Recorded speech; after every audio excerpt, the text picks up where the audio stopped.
Joining me now for the other side, Brigitte Gabriel, author of the New York Times bestseller, Because They Hate. Brigitte, thank you for being here. And so your response to Harris, as a person who was actually used when you were a child as a human shield by the Palestinians, your thoughts? The Palestinians have perfected using children to win the world's sympathy, and this goes back 30 years. I, as a child, between 1975 and 1976, was used as a human shield in my bomb shelter. We were 9 children hiding in a bomb shelter. My mother went out and begged the Palestinian leader, who parked his cannon. They used to park their rocket launchers in front of our homes, launch at Israel, fully knowing that when Israel retaliates, we're going to make the evening news. And they would move their rocket launcher from home to home, fire one rocket in front of each home and move away.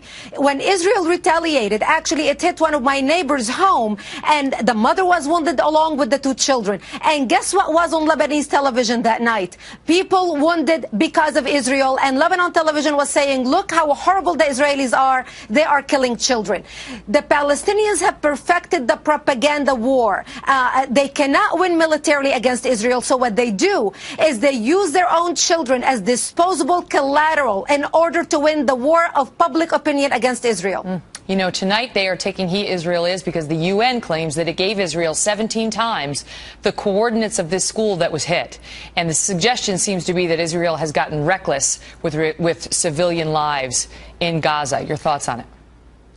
Israel is always careful with civilian lives. Israel goes out of its way. What other country drops leaflets by the thousands warning civilians to leave because they're going to bomb in 48 hours? What other nation gives such notice? They do it in Lebanon. They do it with Hezbollah in Lebanon during the war. They do it with Hamas in Gaza. If the civilians do not leave, we need to ask why. Why are the civilians not leaving, fully knowing that within 48 hours their homes are going to be bombed?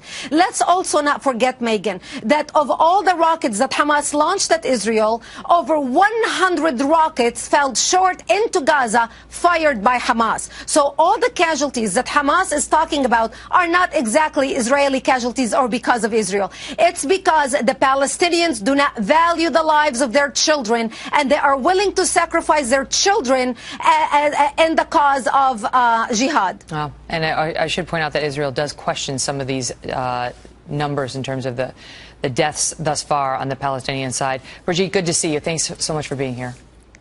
Thank you. Well,